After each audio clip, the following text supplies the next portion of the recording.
Welcome to the deep dive. Okay, so you know how much we love digging into the hidden stories. Well, this week we've got something pretty special. We're heading straight into Antigo and Langlade County. We're doing a deep dive into the latest Antigo Police and Langlade Sheriff reports. Think of it like your weekly stoop, a peek behind the curtain at the wild, the weird, and, the wonderfully everyday stuff our local law enforcement runs into.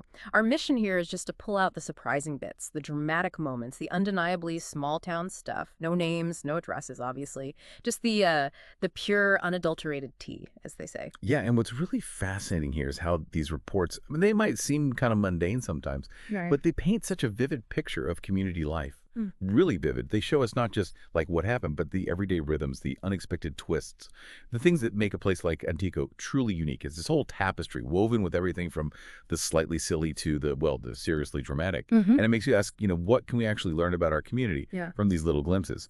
Absolutely. So, first up, let's talk about those moments that make you kind of chuckle and wonder, did that really happen? Sometimes it looks suspicious, but turns out totally innocent. Just maybe at odd hours, like the midnight tile layers. There was this suspicious activity call. Came in for Langlade Ford on Neva Road, 2:52 a.m. on July 1st. Officers show up expecting who knows what, right? And they find a crew just diligently laying tile at nearly 3 a.m. Right. That's not your typical construction hours. It's a great example of, perception versus reality, isn't it? What looks weird to someone passing by, especially that late, is often just, work happening on a weird schedule, highlights police vigilance, sure, but also that small-town rhythm where things don't always stick to 9 to 5. Exactly, a crucial point. And staying with late night stuff, there was another one. The propane tank wanderers. Another call, July 3rd, Willard Avenue and Neva Road. Someone walking with a propane tank. Turns out, Yeah. just workers heading home. Makes you think how many calls are just about timing, It probably is a lot of them, yeah. Just unusual timing catching someone's eye. Ye- And speaking of weird timing, how about the accidental dials? Accidental dials and overheard conversations. We saw a few of these 911 hangups. Okay, get this. July 5th, 8:16 p.m. An open line. What's happening? The caller is vacuuming. Just vacuuming. And realizes they dialed 911. Been there. Well, maybe not the vacuuming part, but the accidental dial. Definitely relatable. Totally. Or July 6th, 3:39 p.m., State Road 55 and Clark Lane. Another 911 open line. This time you can hear a man and woman talking about fish fries. It tries. Priorities, right. Shows you what's on people's minds. It's funny, but these accidental calls, they do give you this weirdly unfiltered slice of life. But, it also makes you wonder about the dispatchers. How much time do they spend sorting these out from real emergencies? Yeah, that's got to be tough. A real balancing act. Okay, moving beyond accidental stuff. Some minor mischief. Remember the moped menace on Delaglise Street? Complaint about a moped, no muffler, July 1st. Ended up with mailed citations. Someone definitely trying to make an entrance. Or maybe just annoy the whole block. Probably. And then some animal antics, but kind of human caused. July 2nd, 10:46 a.m., dogs reported parked on the side of a building. Owners were inside somewhere. Who carks their dogs? I guess when you gotta go, you gotta go. Park dogs, that's a new one. Right. And later that same day, a dog locked in a pickup at Pickerel Laundry on State Road 55. Good news is the caller actually managed to get in and help the poor thing out. Oh, good. Yeah, these little things, the loud moped, the park dogs, they really highlight those everyday low-stakes neighborhood frictions, don't they? It's less about major crime, more about just sharing space. Okay, now, here's where it gets really interesting. Those moments that are just head scratchers, stuff you wouldn't believe if it wasn't, in black and white. Like the sleeping bite. Oh, I saw that one. Go on. An animal bite reported in the ER, July 3rd, 3:43 p.m., happened while the individual was sleeping. Now, that raises a question, doesn't it? What exactly bites you in your sleep in Antigo? Seriously. Is it a pet, a spider, something else? That's the kind of thing that starts local legends, a real mystery. No kidding. And speaking of legends, how about the bear dog of US 45? Animal complaint. July 1st, 10:44 a.m., S. Superior Street. About a tan or brown bear dog. Couldn't be caught.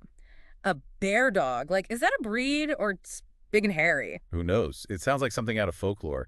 It really shows the challenge for officers responding to animal calls, though, trying to figure out what they're even dealing with, especially if it won't stick around. And it definitely speaks to the wildlife we have around Langlade County. True.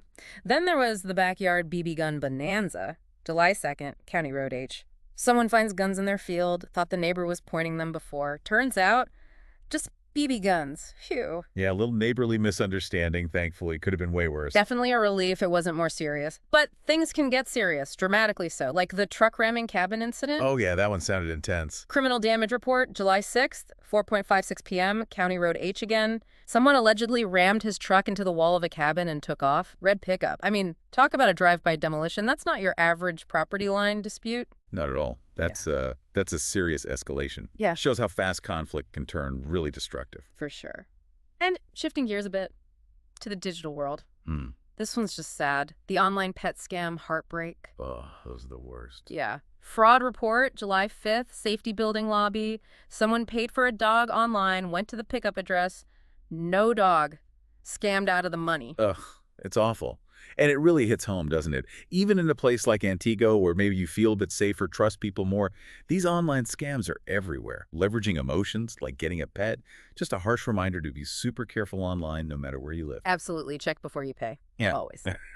And speaking of trust and access, the uninvited electrician. Right, the fired electrician. Yep. July 7th, Black Oak Road, an electrician, apparently fired, allegedly lets himself back onto the property using a lockbox code he still had. See, that's interesting.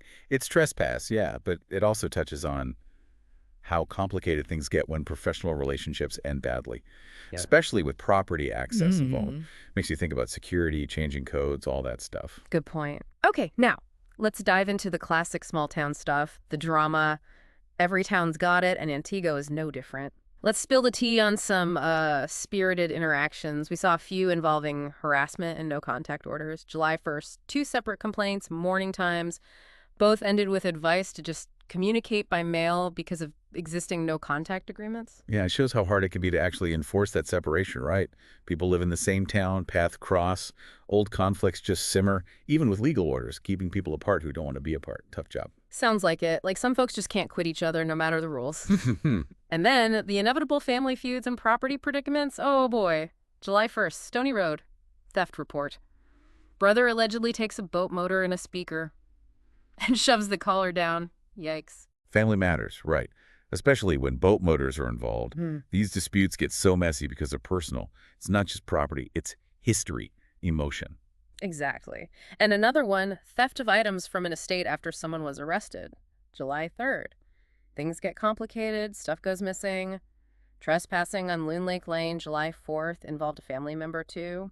Boundaries, people. And then the missing keys drama. July 6th, County Road T. Someone thinks their soon-to-be ex-wife took 3 sets of keys. The pre-divorce keynapping, a classic, unfortunately. Again, it shows how personal breakups spill over into these kinds of petty but stressful property issues. Totally. We also saw a rental ruckus. July 3rd, renter says homeowners trying to kick them out. Disorderly conduct called. Sounds like things calmed down, but still. Classic landlord-tenant tension. And on the more physical side, the body slam saga. July 3rd and White Lake Drive. Report says one male body slammed another. Things really escalated there. Hope everyone is okay. Yeah, it shows how quickly things can turn physical. Needs de-escalation. For sure. Then there were the straightforward thefts from local haunts. July 1st, Menards on Jerome Street. Subject caught, thankfully. July 2nd, Quick Trip on S. Superior. Retail theft. And this one's a real bummer. July 5th, someone's wallet stolen at the fireworks the night before. Oh, man, that ruins the fun. It's just a reminder, right? Even at familiar places, crowded events. Gotta watch your stuff. Opportunistic crime happens. Yep. Also, a missing chainsaw from a barn on County Road H, July 4th. Some things you just can't leave lying around. And one last unsettling one in this batch. Anonymous report, July 5th, Superior Street. Caller reporting suspected drug dealing. A lot of people in and out of a room. Yeah, that's the kind of thing that definitely gets neighbors concerned and talking, creates unease. Definitely. Which brings us neatly to the 4th of July. Always a busy time for calls, it seems. Oh, absolutely. Yeah. If we connect this to the bigger picture, the 4th brings out this unique mix. Celebration, sure, but also frustration, noise complaints, lots of neighbor issues. You said it. The fireworks frenzy was intense. Complaints started early, July 3rd.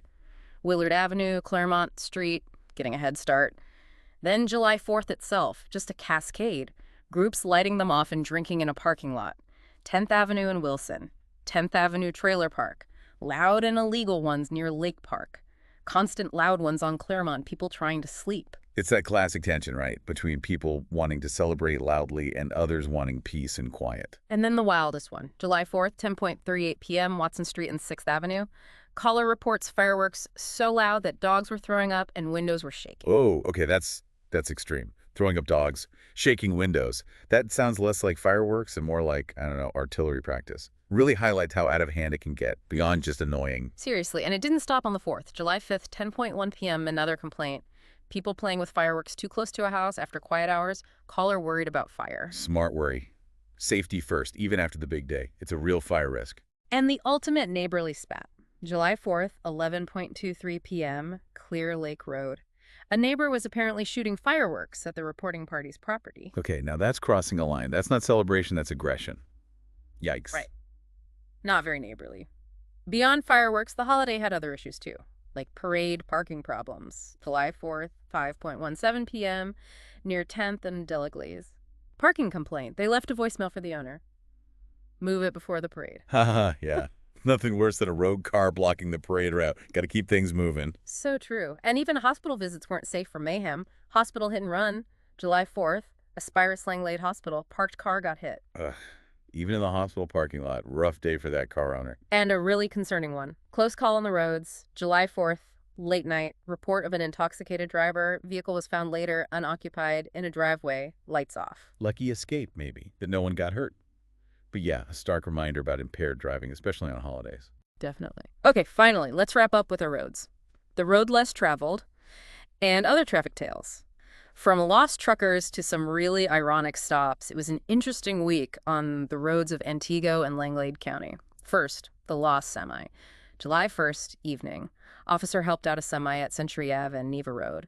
Driver was trying to find the pick and save loading docks. Happens all the time, I bet. Even big rigs get turned around sometimes, especially off the main highways. Easy to get lost. Especially trying to find specific docks. And speaking of Neva Road, it had a moment on July 3rd, the Neva Road bumps. 2 separate property damage accidents, no injuries, thankfully, within minutes of each other. One at McDonald's around 4:19 p.m., another between Walgreens and Arby's at 4:2 p.m. Wow. Neva Road was definitely the place not to be for a few minutes there. What are the odds? Right. But, okay, for sheer irony, this one takes the cake. The irony of the revoked license. Oh, I remember reading this one. Go on.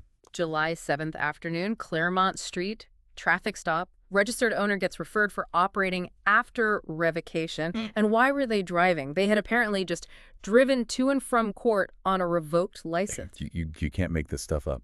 Seriously, it's not just ironic, it's incredibly bold, or maybe just incredibly unwise, driving to court for driving issues while your license is revoked. Wow. Talk about tempting fate. Just wow. But thankfully, we also have vigilant folks out there, citizen spotting suspects.